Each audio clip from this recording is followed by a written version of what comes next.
કેન્દ્રીય ગૃહમંત્રી અમિત શાહ ગુજરાત પ્રવાસે અમરેલી અને અમદાવાદમાં યોજાનારા કાર્યક્રમોમાં હાજરી આપશે. પરિવાર સાથે રક્ષાબંધનની ઉજવણી કરશે. અમેરિકા કેનેડા પ્રવાસ બાદ મુખ્યમંત્રી ભૂપેન્દ્ર પટેલનું પ્રથમ નિવેદન. વાયબ્રન્ટ ગુજરાત 2027 અને ગિફ્ટ સિટી માટે પ્રવાસને ઐતિહાસિક ગણાવ્યું છે. બંને દેશોમાંથી ગુજરાતમાં રોકાણમાં આશાવાદ પણ વ્યક્ત કર્યો છે. રાજ્યના મુખ્ય સચિવ M.K. દાસે ઝી24 કલાક સાથે ખાસ વાતચીત કરી. અમેરિકા કેનેડા પ્રવાસને ગુજરાત માટે મહત્વપૂર્ણ ગણાવ્યો. વાયબ્રન્ટ ગુજરાત 2027માં બંને દેશોથી મૂડીરોકાણ આવવાની આશા વ્યક્ત કરવામાં આવી.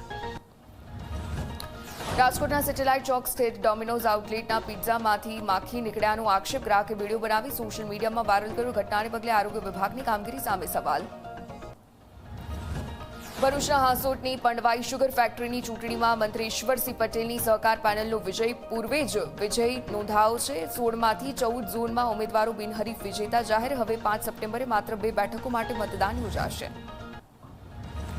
સુરતના કોસાડ ગૃહમાં આઇકોનિક બિલ્ડિંગમાં ત્રીજા અને બીજા માળ વચ્ચે લિફ્ટ ફસાઈ. લિફ્ટમાં 7 લોકો ફસાયા હતા. અડધા કલાકની જહેમત બાદ ફાયર વિભાગે દરવાજો તોડી અને તમામ 7 લોકોને સુરક્ષિત રીતે બહાર કાઢ્યા.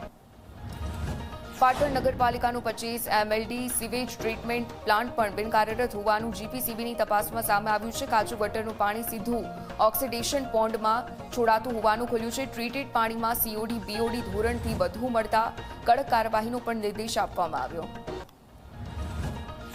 જાપાનમાં યોજાનારી એશિયન ગેમ્સમાં ગુજરાતનું દમ દેખાશે. ભારતીય ટેબલ ટેનિસ મેન્સ ટીમના 5માંથી 3 ખેલાડી ગુજરાતના જોવા મળશે. સુરતના માનવ ઠક્કર સતત ત્રીજી વખત દેશનું પ્રતિનિધિત્વ કરશે. ગુજરાતમાં પરમિટ ધારકોને મળતા દારૂના કાયદેસર વેપારમાં મોટું કૌભાંડ. હોલસેલરો સિન્ડિકેટ રચી અને વેપાર પર જમાવી રહ્યા છે કબજો. દારૂની બોટલ પર MRP છાપ્યા વિના ગ્રાહકો પાસેથી 120% સુધીનો ડબલ બોજાની વસૂલાત. ગાંધીનગરના લોકભવન હોલમાં મુખ્યમંત્રી ભૂપેન્દ્ર પટેલની ઉપસ્થિતિમાં રક્ષાબંધન પર્વની ઉજવણી કરવામાં આવી. રાજ્યભરમાંથી આવેલી બહેનોએ મુખ્યમંત્રીને રાખડી બાંધી દીર્ઘાયુના આશીર્વાદ આપ્યા. કાર્યક્રમમાં નાયબ મુખ્યમંત્રી હર્ષ સંઘવી પણ ઉપસ્થિત રહ્યા.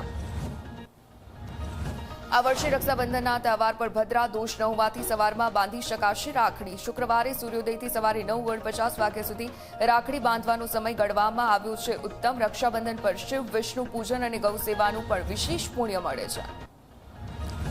રક્ષાબંધનના પર્વને લઈને સુરત મનપાની બહેનોને ભેટ. બહેનો અને બાળકો માટે બસ સેવા ફ્રી કરવામાં આવી. આવતીકાલે સિટી બસ અને BRTSમાં ફ્રી મુસાફરી. મહિલાઓ સાથે 15 વર્ષ સુધીના બાળકોને મફત મુસાફરી. સૌરાષ્ટ્ર કચ્છમાં વરસાદ ખેંચાતા વીજ માંગમાં 5 વર્ષનો રેકોર્ડ તૂટ્યો. ઓગસ્ટ મહિનામાં સામાન્ય 7500 મેગાવોટ વીજ માંગ વધીને 10,152 થઈ, જે છેલ્લા 5 વર્ષ સુધી વધુ. પાક બચાવવા બોર અને કુવા મારફતે પિયત કરવા વીજ વપરાશ વધ્યો છે. હવામાન નિષ્ણાત અંબાલાલ પટેલે આગાહી કરી. 3 થી 10 સપ્ટેમ્બર દરમિયાન સારો વરસાદ પડી શકે. ઉત્તર ગુજરાત, મધ્ય ગુજરાત, દક્ષિણ ગુજરાત, સૌરાષ્ટ્રમાં વરસાદની આગાહી. સરદાર સરોવર નર્મદા ડેમ 85% ભરાયો. મધ્યપ્રદેશમાંથી સતત 20,000 ક્યુસેક પાણીની આવક. સપ્ટેમ્બરમાં ગુજરાતનું જળ સંકટ ઉકેલાવાની આશા. ગુજરાતના 207 જળાશયોમાં 73.43% પાણીનો સંગ્રહ, જેમાં 26 જળાશયો સંપૂર્ણ ભરવામાં આવ્યા છે. કચ્છમાં માત્ર 25.23%, ઉત્તર ગુજરાતમાં 44.12% અને સૌરાષ્ટ્રમાં 52% પાણી. જામનગરમાં સ્થિતિ વધારે ચિંતાજનક.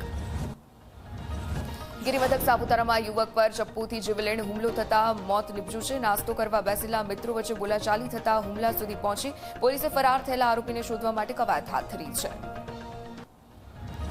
અમદાવાદના ચાંગોદરમાં એક ગોડાઉનમાંથી LCBએ 72.50 લાખ રૂપિયાથી વધુનો વિદેશી દારૂ ઝડપ્યો છે. 975 પેટીમાંથી મળેલી